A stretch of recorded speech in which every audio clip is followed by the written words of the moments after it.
Close shut the jaws of oblivion. Hello, hello, hello, hello, hello, hello, hello, hello, hello, hello, hello, hello, hello, hello, hello, hello. Hello, hello, hello, hello, hello, hello, hello, welcome. So, right now we're doing a charity stream. This is a charity stream for the charities in the links in the description. Uh, so if you can check out the links in the description and see more about those charities, then that would be great. I'd appreciate that. And you don't necessarily have to donate, just clicking on the links and learning more about those charities and their mission would be of great help. So, what are we doing today? We're playing some Oblivion, not Fallout New Vegas. We might play some Fallout New Vegas later, not right now though. Um, so what are we doing in Oblivion? Well, we're gonna be planning. We're gonna be planning for today. We're gonna be planning. What's the plan? What's the plan? What's the plan? Just recently, I don't know if you watched the stream earlier, but I mentioned that I was going to do some gardening. So I did some gardening, but I was in for a surprise. So while I was gardening, well, first I had to hold on just a second. Let's listen to the sound of the crackling fire and all that stuff for just a moment. I gotta pour some coffee. Okay. Yeah, I usually have every morning when I can, when I got the time and patience, I like to have a nice cup of cocoa with coffee. It's like ice cream, but hot and melted. That's like my favorite part of ice cream. You know when ice cream's all melted and you can just drink it up? That's my favorite part of ice cream. Well, depending on the ice cream. If it's like the good stuff, then I'll eat it solid. But if it's like that cheap, gross ice cream that you're just looking for that sugar, then yeah, I'll wait for it to melt a little bit and eat it like soup. But anyways, hold on. Trying to get. Hold on. Okay, let's restart this device. There we go. By the way, my character on this game is totally a high elf. High elves, if we're supposed to believe what we're told, are the closest resemblance to the Elno the ancestors to all man, beast, and elf. If we're to believe what we're told by the keepers of the lore.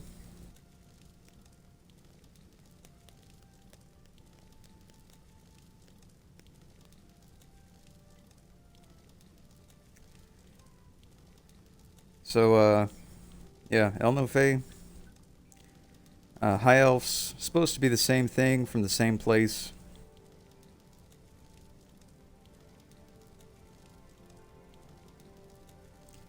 Is that the truth or not? Who knows? This is strange. Uh, Hold on just a second. Okay, so let's just while we're waiting, let's take a tour around my apartment in Oblivion. So we got a nice vase and we got a nice jug. We got a painted clay cup and we've got a painted plate.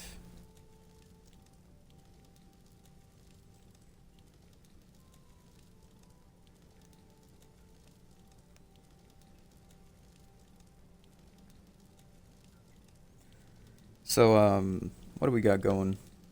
Yeah, so that for the most part is meant for drinking water. Water, coffee, anything of that form, anything of that sort.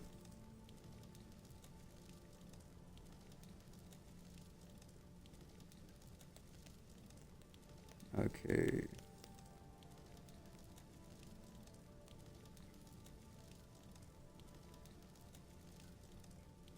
Yeah, my device is acting real slow today. I don't know what the deal is.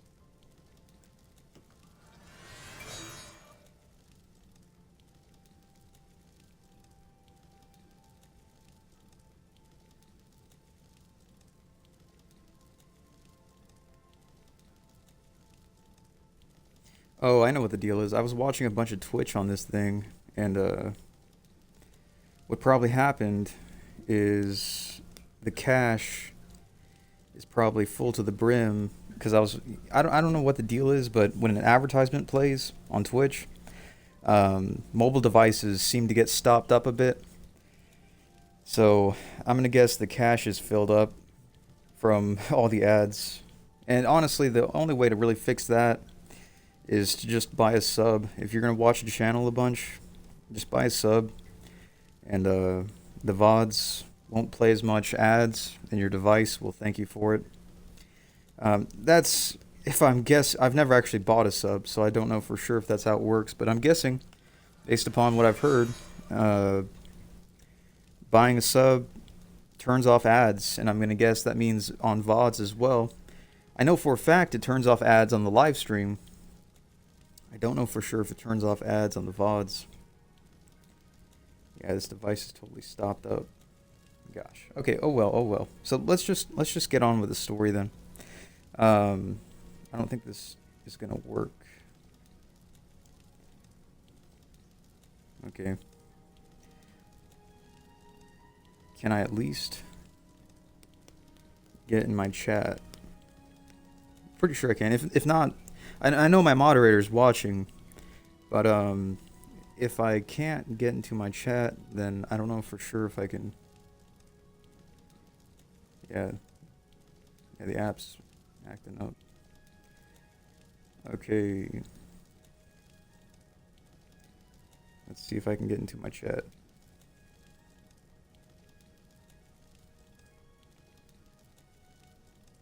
Made it in. Sweet. Let's get the Kocha. Hello. Emote. Okay, I'll just go on with the story. So, oh, we just knocked something over. Oops. So, I did some gardening. What I did was, I had some old fill dirt left over from a while ago. Now, this dirt is mostly sand at this point. See, what I did is I dug a hole, and I tried to extract clay from the dirt that I dug when I dug that hole. And so what I did is I filled the trash can. First I filled the trash can with dirt. Then I filled the trash can full of water. Then after that, I filled it full of water. I let it set for about 15 minutes. And then I used a siphon, just an old piece of rubber hose. I used a siphon to get all that muddy water away from the sand and silt that settled below. And I evaporated that muddy water for a couple weeks, and unfortunately there was a hole at the bottom of my evaporator, so I lost most of that clay. So yeah, I lost that clay. I wasn't able to extract that clay, but that's fine. Clay is essentially just minerals like gold, silver, copper, things of that form that are in the form of soil. And so I lost that clay, but what was left over was sand. So what I did is I just stored that sand as fill dirt. I figured it would be excellent for if I wanted to plant a grape or something. Well, anyways, I finally found a use for that sand. And what I did is I have this cage, and in this cage there's some cinder blocks that I've laid to plant a garden bed. So I tried planting some things in there some time ago, and things kind of sprouted, but then they kind of died. Nothing wanted to really grow because grass overtook it, and there was wasps in there at the time, so I didn't want to get in there and you know, mess around while there was wasps in there. So I just kind of let it be for some time. And yeah, I just kind of let it be for some time. But now I've got some ambition to start some marigolds. So what I did is I took that sand that I mentioned earlier, and I filled it in where the cinder blocks were. And while I was filling it, by the way, in the past I've dumped compost inside of that cage. So what I noticed is inside of one of the crevices of the cinder blocks, there was about 100 small roaches and about 50 large roaches, all like hanging out like a shield wall of Romans. And they were like, they were like, hold, hold, hold. Occasionally, one would lose his bravery, and he would run out and make a scram for the hills. But for the most part, they all held inside of that vortex, inside of that tunnel, and it's kind of impressive. Now, most of the younglings ran off, but the 50 large cockroaches, they stood and they held, and the chickens came in, and the chickens were like, "We're gonna eat you." But the roach would go back into the vortex and try to bring the chicken into the den that was full of about 50 large roaches. I'm talking about the size of two thumbs put together roaches. These are some big guys. And the chickens wanted to eat the roach, of course, but the roaches were a little smarter than that. They were not so ready to be eaten. So there was a bit of a standoff. The chicken would try to peck in at the roach. The roach would dive into the colony and try to attract the chicken to get ambushed. And there was some back and forth. The chicken would run off after discovering how many roaches there were. The roaches would try to venture out, but then be driven back into their tunnel by the chickens. And it was quite of an adventure. Then I started watering because I had I'd put all the dirt. I'd finally got all the dirt in. And I got the seeds in, and then I started watering. First, I did a brief thing of water just to wet the bed a bit, because it was really dry. It was sand, but it was dry sand. And so I wetted a bit just to make the bed a bit more comfortable for the seeds when I laid them down. And then what happened is all these creatures started emerging from their crevices that they were hiding in. So there was roaches. I want to say there was an anole, and one thing I noticed that I didn't know lived in this environment. I thought these were more of a more like valley type creatures that enjoy green, lush fields and forests and bush and stuff. Not so much desert creatures, but I found one nonetheless. I found a leopard gecko. I've never seen a leopard gecko like that since I was young. When I was young, we used to live in an environment that had all these leopard geckos all over the place. I love those creatures. And there was one that crawled out from the cinder block. I'm going to guess that he probably found hatchlings of one of the roach colonies that try to settle down there. And he probably has a truce with the other roach colony that's got about 50 strong. Anyways, he's not a very big leopard gecko, but he's bigger than the ones that I'm used to seeing. It probably was able to grow to a large size due to the protection of the cage. Anyways, he emerged, and I was like, "Oh, that's so cool! I haven't seen those in some time."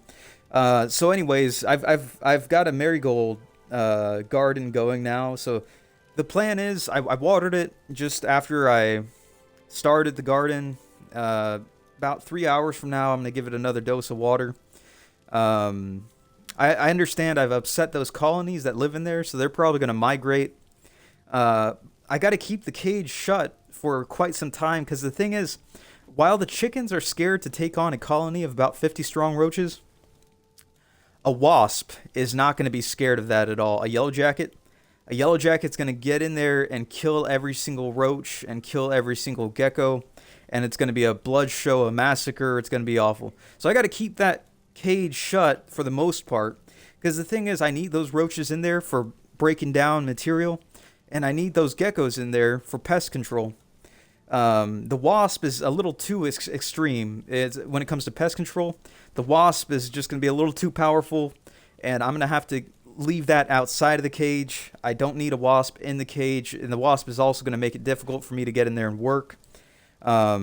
So yeah, the plan is to basically try to preserve that environment as much as I can in the state that it's in. All I want to do is just grow a couple marigolds in there.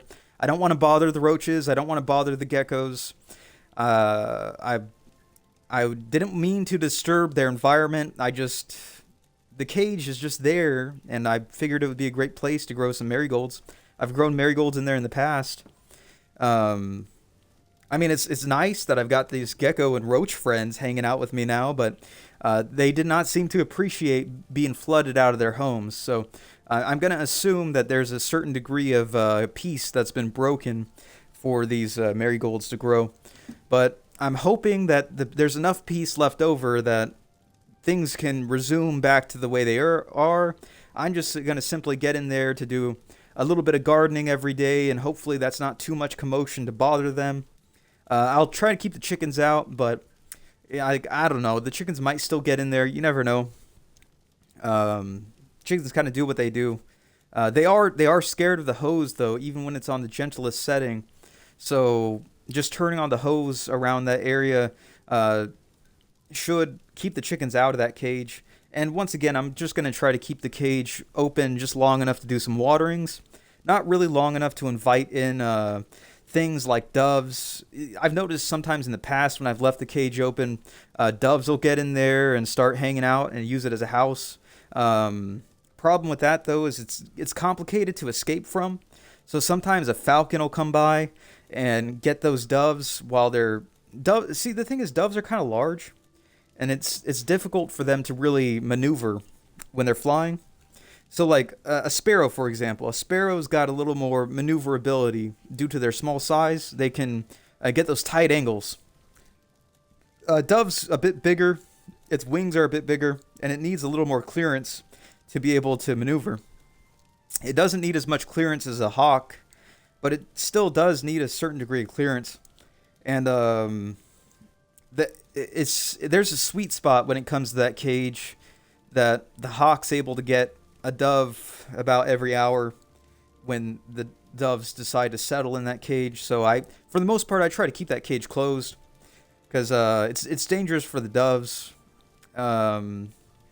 And wasps at some point like to settle in there, and then the doves don't want to hang out in there anymore because there's wasps. And of course the wasps are there because the roaches are there, and the geckos are there because I put compost and water in there. So it can make for a nice terrarium. It's just with my traffic, I usually leave it undisturbed outside of adding a bit of water from time to time and a bit of compost.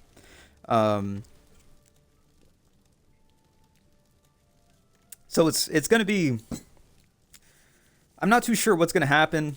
I'm just hoping to grow some marigolds is all, without disturbing that environment too much. So I don't mind roaches living in there. I don't mind geckos living in there. What I do mind is wasps, and I would prefer for the doves to stay outside of the cage if at all possible. So I'm going to try to keep that cage as closed as possible, as often as possible. And I've noticed in the past, before that gecko lived in there, there was anoles living in there. And the anoles are a bit skinnier than the gecko. They're able to get in and out with relative ease. And there's been tree frogs, I think, that have hung out in there as well. A couple beetles. Flies, if I invite flies in there. See, most flying things don't actually prefer to live in there. Because the thing is, flies, they need a certain degree of clearance. And that cage is kind of a tight space. So if you're a crevice-living creature, you're more likely to be found in the cage. But if you're a flying-type creature, probably not. And also, some of the larger creatures like the possum I don't think likes to go in there. The raccoon, I don't think he likes to go in there, despite there being some compost. So yeah, that was my adventure for today. Just working a bit on the garden. I was surprised to see so many roaches. I've never seen so many roaches work together in harmony. For the most part, I've always seen them as kind of like standalone creatures, kind of creatures that kind of watch for their own self, every man for himself.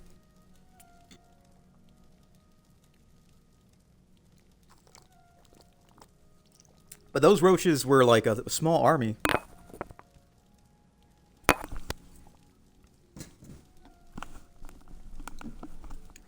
mean, of course, the smaller roaches ran for the hills.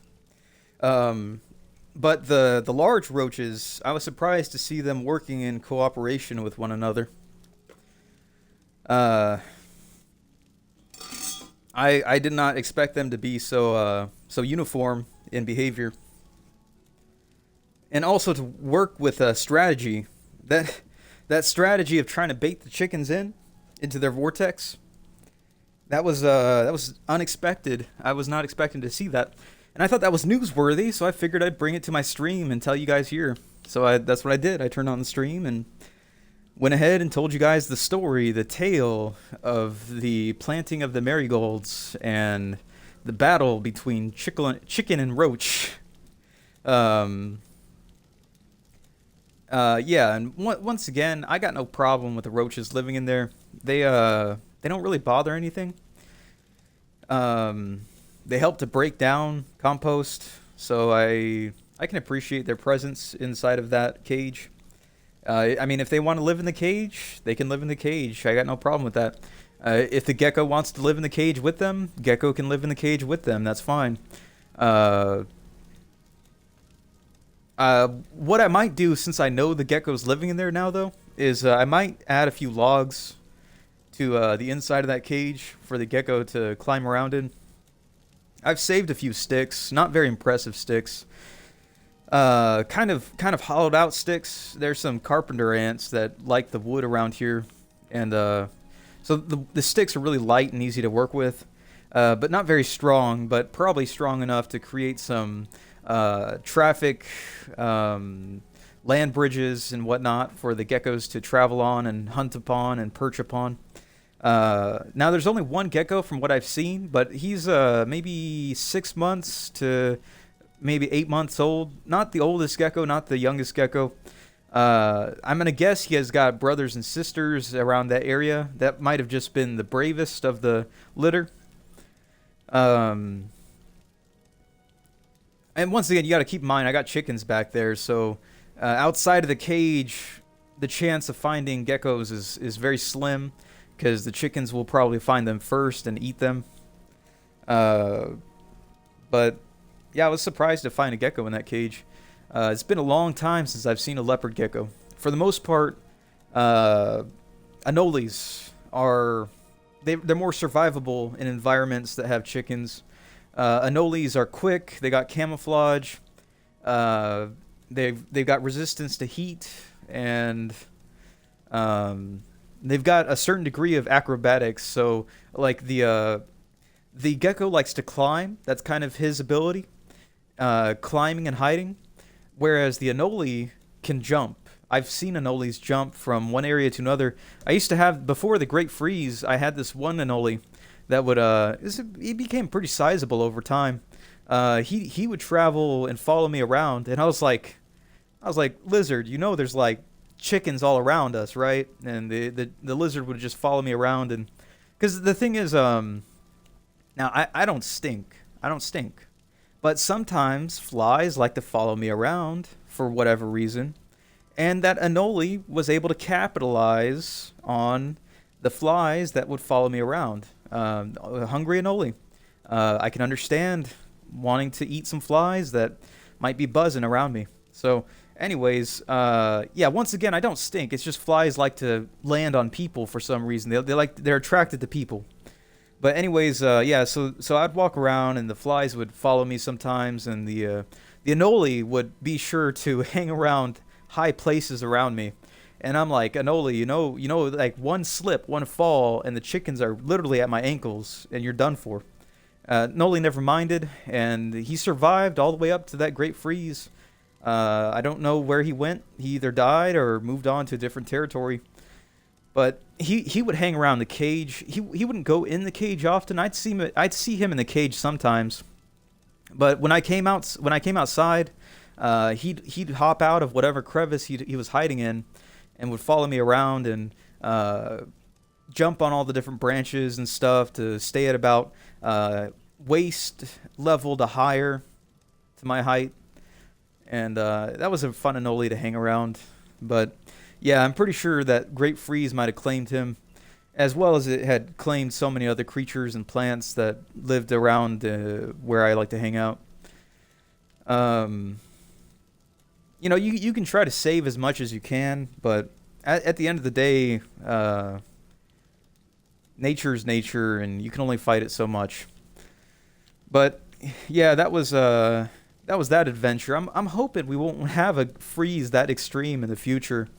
It's been a while now since it's frozen like that, and I'm hoping to see this gecko grow to a large size. I've never seen a large wild gecko. I've always seen geckos about the size of that gecko. When I was younger, I'd see those geckos. But a large gecko, I think the largest gecko I ever saw was about the size of a pencil. About the size of a pencil or maybe a pen. I think that was the largest leopard gecko I'd ever seen. And I've seen online people have pet leopard geckos, and they've got these huge, humongous tails. And I've never seen a gecko like that, a leopard gecko like that in person. So if at all possible, I'd like to see this feral gecko, this wild gecko, grow to about that size. It's just the problem is inside of this environment, there's only so many nooks and crannies to hide in. And once you get to about the size of a mouse, mice can go in there and chase after you. So you don't often see creatures that are the size of a mouse in the reptilian form, unless they're poisonous. Just simply because, like those roaches, for example, those large roaches, if they were not living in the cage, they would not have had such a large colony. Something would have ate them, like the possum. Possum loves roach. It's one of the possum's favorite cuisines is fresh roach, fresh caught roach. So, yeah, you won't see a lot of large numbers of creatures that can live in any. So if you're gonna escape into something, a crevice that's about the size of a softball or football, chances are, unless you're in a cage, you're not gonna make it. I've noticed the sweet spot for life in this area is being able to fit into something about the size of a pencil eraser, one of those big square rectangular ones. That's about as lucky as you're going to get it. So being able to fit in a crevice about that size, that makes the creature about the size of a dime, about the size of a dime to a penny, is the ideal size for being able to maneuver to escape most predators in this environment. So, I mean, luckily the cage is going to provide a certain degree of protection, and so far it has. I've never seen a roach colony that large and that undisturbed in a single area in this environment. And I've never seen a leopard gecko either, as long as I've lived here. And and honestly, I thought they were more inclined to live in wetter environments. So I was surprised to have found a leopard gecko. Thing is, those are rather delicate creatures, and they're very sensitive to agitation. They're not big fans of the predator prey. They're not like the anole. The anole will run from you or run with you, but it knows how to run. That's its lifestyle. It's a runner. The leopard gecko, I think, is one more inclined to stealth, and that can be difficult to do in this environment. So it was nice to see one alive despite having to take shelter in a cage. It was still nice to see one alive in this environment. And I'm hoping that I didn't scare it out, because if it's scared out, something's going to take it. If not the chickens, probably a sparrow, maybe a dove, maybe a crow. Something will take it if it escaped that cage. I just know it. But I'm hoping it just got spooked, and once the water settles, it's probably going to go back to its hiding place, I hope, and stay warm on the rocks. And hopefully I got a nice terrarium there in about 3 months from now. I'd like to have those marigolds growing so that I got something for Dia de los Muertos, and um, if at all possible, I'd like to still see that gecko hanging out and guarding that area. Maybe see, the reason I need the gecko so bad is the gecko is gonna eat any kind of pests that are gonna want to cannibalize on my marigolds. So if there's something out there hungry for my marigolds, that gecko will take care of it. So I need that gecko in there. And the other thing about that gecko is that gecko is going to help to uh, outcompete creatures like the wasp for prey. Um, so that should keep the wasp away for a degree. It should also, the gecko should in theory also keep silkworms out. Um, so yeah, I need that gecko in there, but I may have disturbed it once again. They're pretty peaceful creatures, so I might have broken the peace. It may have migrated to different grounds, but those roaches are useful as well. They're gonna help to break down compost that I add to that area, and outcompete flies and harder to hunt creatures. Also, when the roaches eventually scamper out, when the roaches eventually venture out from the cage, the possum does eat them, so that provides food for the possum. Um, yeah, once again, I don't mind the roaches in there. I was just surprised to see such a large community of roaches living in harmony and working like an army. They work together and seem to use kind of not quite the tactics of the bullhorns, but something like it. So what they would do is maybe like an angler. So what they would do is one roach, when they were fighting the chicken, one roach would escape from the line, and it would get the attention of the chicken, and then it would run back into the tunnel where all the roaches were perched on the walls. And I think their strategy was to try to trap the chicken's head in their vortex. Now the chicken, of course, was too wise for that, so so the chicken luckily escaped. But yeah, I think there was a bit of a skirmish going on, and I think the roaches were working in uniform to try to use strategy to fight the chickens. So I mean that was an interesting sight to see. Um, so yeah, basically I just got to keep the chickens out of there to keep the peace, and I don't want to bother those roaches too much because they do help to break down the compost that I add to that area. Uh, and I don't think they're going to bother the marigolds much at all, if any. And I mean, that gecko was living in there, so I'm going to guess that the roaches and the gecko have a peace between their two tribes.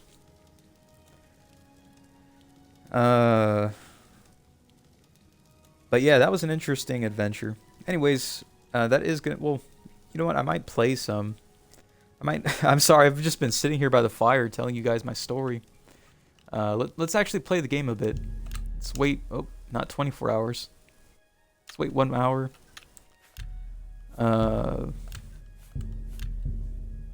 Okay, let's go check out Shady Sam and see if we can buy some lockpicks. You know, I've noticed there's streamers on Twitch that lockpick as a hobby, and it's funny because when I was a kid, we used to lockpick for fun. My skill was the combination locks. I had a very sensitive hand, and I could feel when the tumblers were locked into place, and when they were doing their thing. My friend, on the other hand, used an actual lock picking set and could lock pick eventually master locks.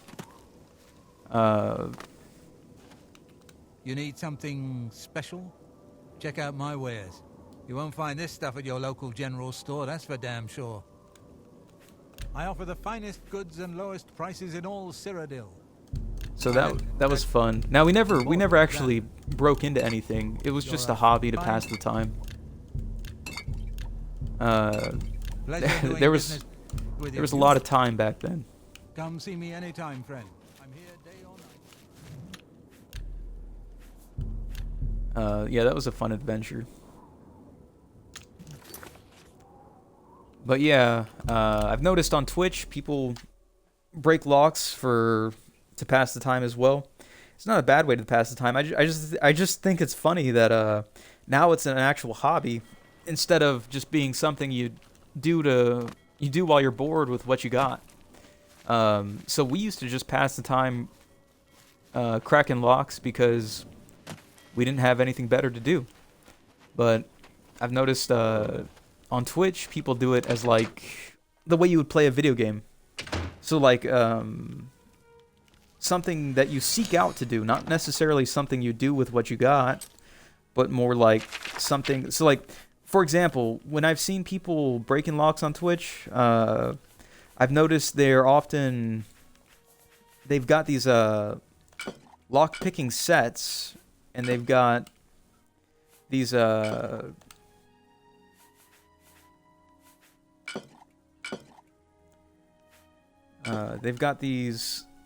clear locks to make lock picking easier. So they've sunk like some money into this. They're not just working with what they got around them. So it's like an actual hobby, much like this game. I bought this game, so I mean, this is me playing with me sinking time into something that I've invested in. So it's not just let me take a pile of this and make something out of it. As much as it was back then. Okay. Well, I've got a bunch of lockpicks, so let's try to break into something.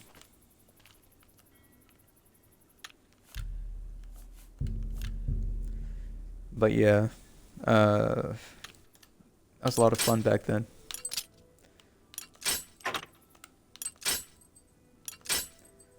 So we're just breaking some locks to increase our security. Oh, look at that, our security increased. What's our security at now? 39. Sweet. It's about... Nah, it's still pretty far from 50. We still got a ways to go. We still got a lot of picks to break.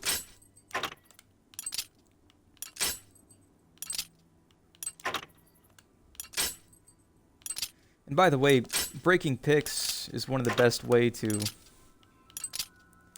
increase that lockpick.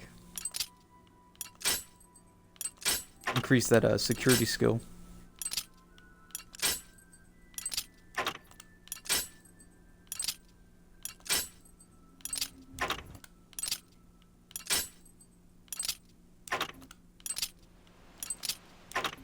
Okay, by the way, I watched Ark stream today.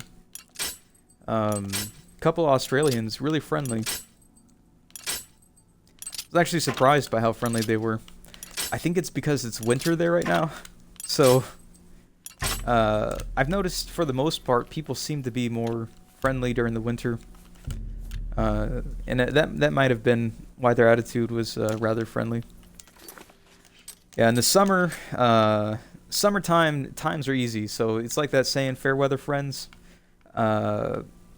In the winter, I don't know how to explain it, but basically, in the winter time, you're more likely to find people looking for friends than you're going to be in the summertime. In the summertime, making friends is easy, so people can be picky, and they can make whatever friends they want, and they can choose to shut you out as easily as they would shut a fly out of their house. Friends are in such plentiful abundance in the summer that people can be annoyances and pests. They can be considered as as offensive as a fly or as offensive as a fire ant. Their presence.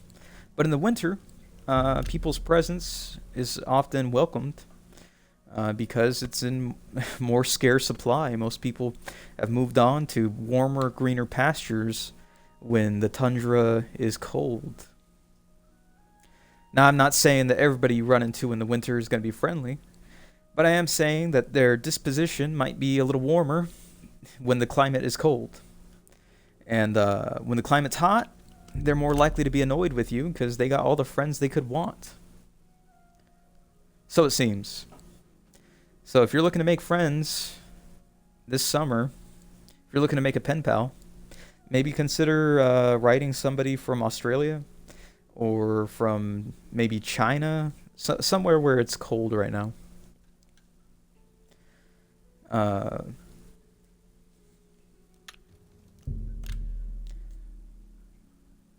That would be my guess. Now, you got to keep in mind, I'm pretty antisocial, so my advice when it comes to social situations could be pretty far off from the truth. So take what I say with a grain of salt.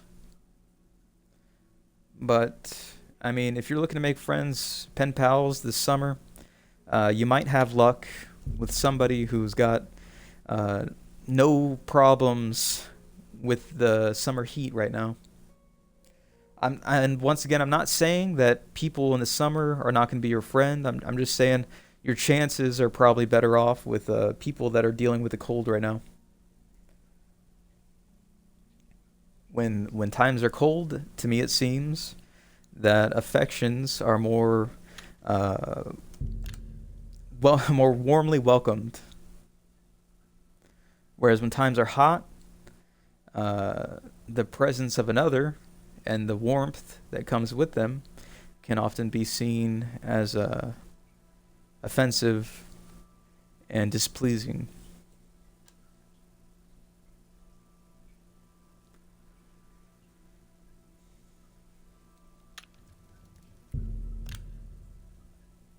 So it seems. But anyways, so what do we got going? What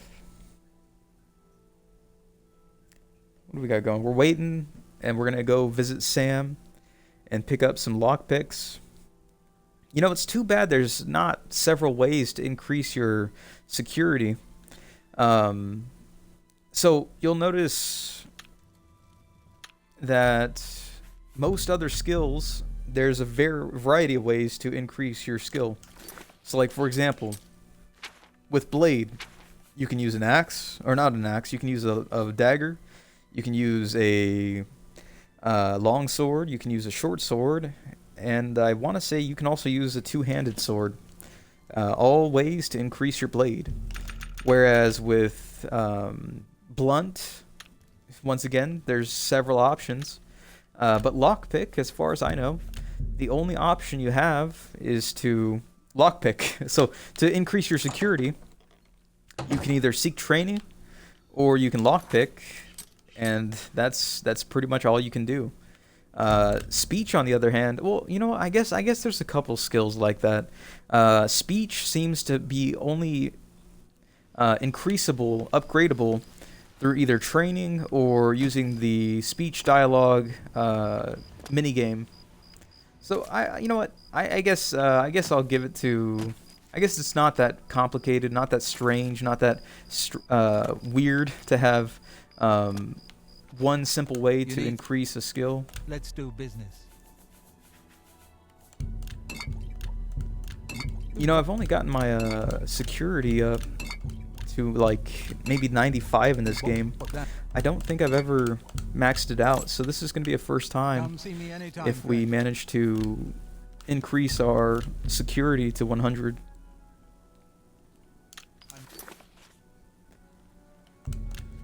It's going to cost a pretty penny. Not as much as archery is going to cost later on down the road, but this is going to cost quite a bit.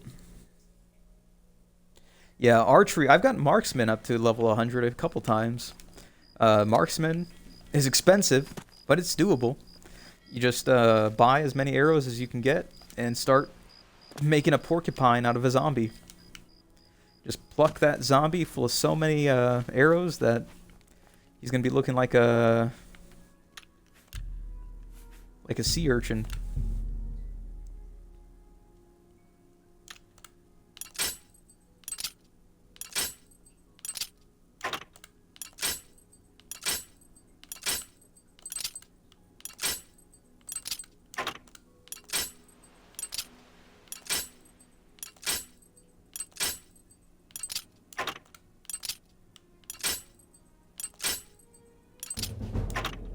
Ooh, look at that.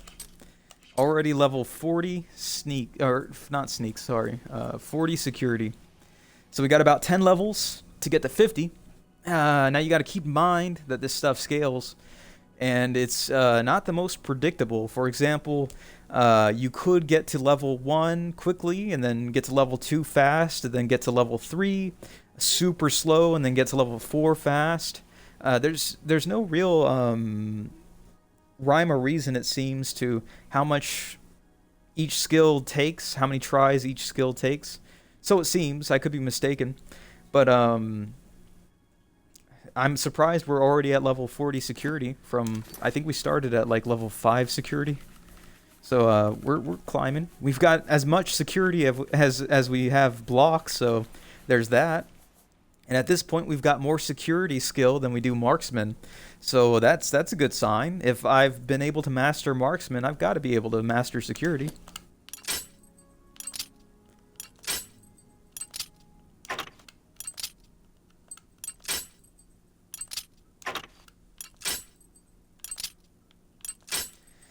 It's just patience. Patience is all it takes.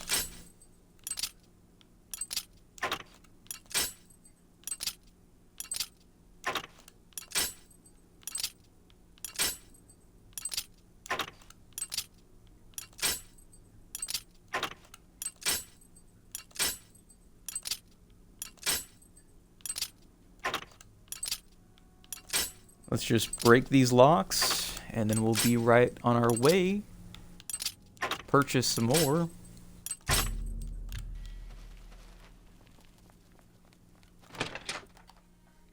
Yeah, it's funny. Most people think you have to do the Thieves Guild to advance in security. Nope. You just need to know your good friend Shady Sam just outside of the walls of the Imperial Palace. Or the Imperial City, sorry, not the Imperial Palace, the Imperial City. Just go right outside of the Imperial City and you'll have as many lockpicks as you want. Just north of the stables on the west side of the city walls.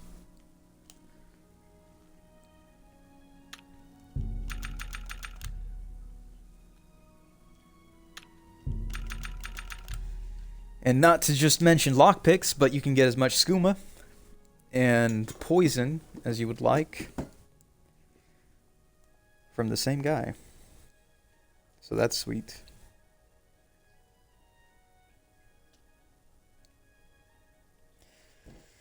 Waiting, waiting, waiting.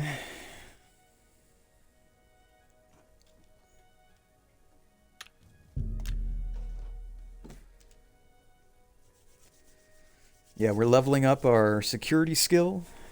Slowly getting up to level 50, hopefully by the end of the stream. Maybe not, though.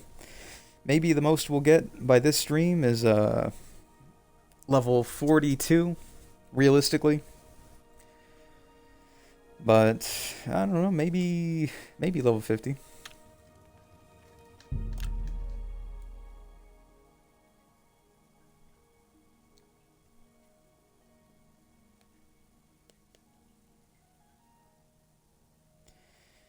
If we're lucky.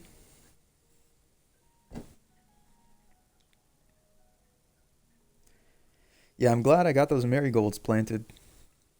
Now, I didn't soak them. You always want to soak seeds before you plant them. I did not soak these seeds, but hopefully they will grow nonetheless. I'm hoping that the sandy bed of dirt is going to be enough to help them really thrive.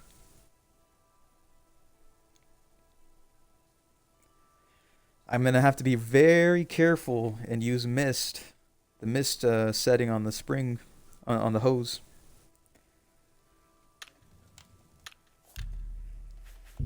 to get these marigolds going, and I'm gonna have to water as often as possible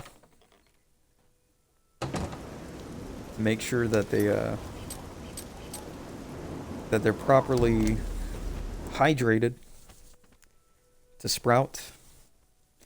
Now, I don't know for sure if I've got enough time to make them flower by the time Dia de los Muertos comes around, but I'm hoping that I will have enough time. That's what I'm hoping. It all depends on how they want to grow. If they want to grow fast, then I might be in good luck. If they take a long time to grow, then I might be looking at just vegetation by the time I need flowers.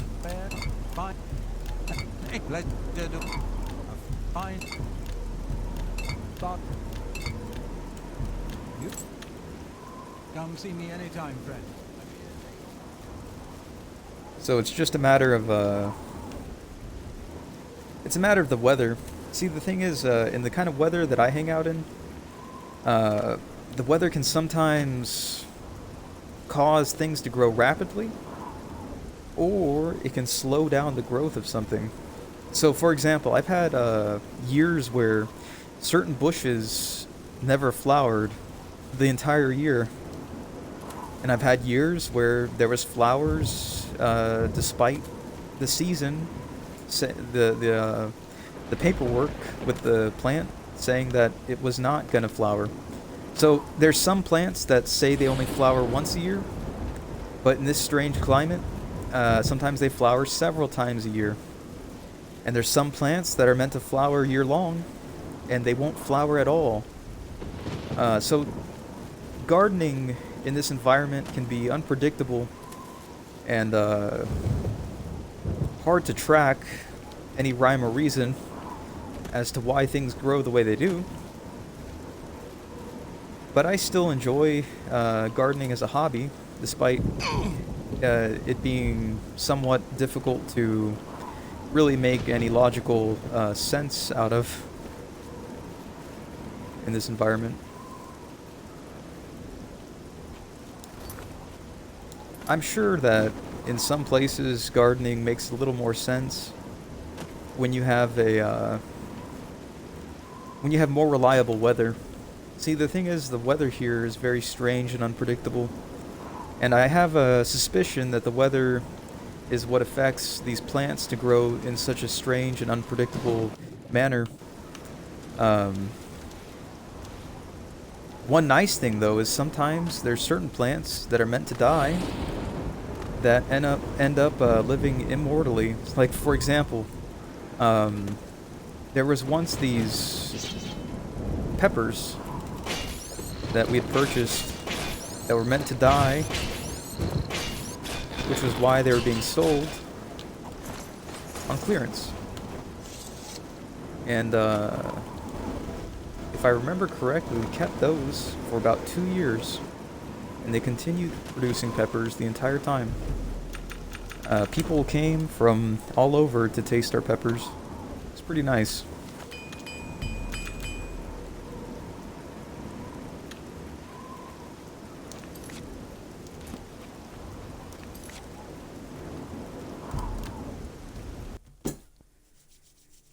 So yeah, I'm excited to see what these marigolds do. If they just up and sprout and make flowers, or if they just remain in a vegetative state for years, I don't know. But I'm excited to see what they do.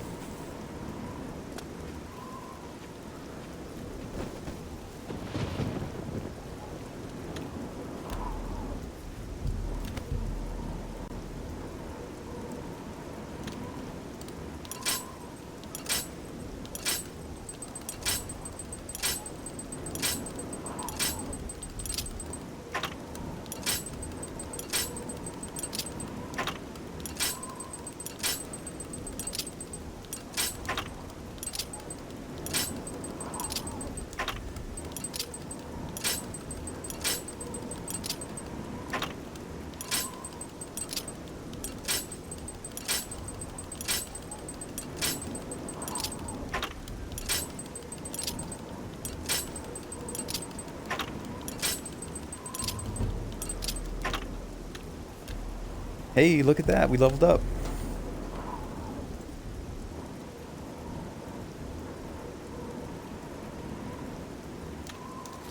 What do we got? We got level 41 security.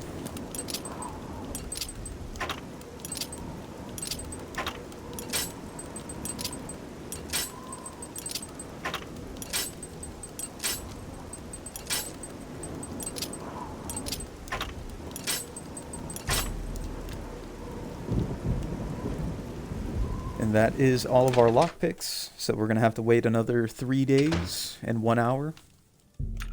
Let's just get the 1 hour out of the way first. 3 days and 1 hour. And then we get all the fresh lockpicks that we could hope for.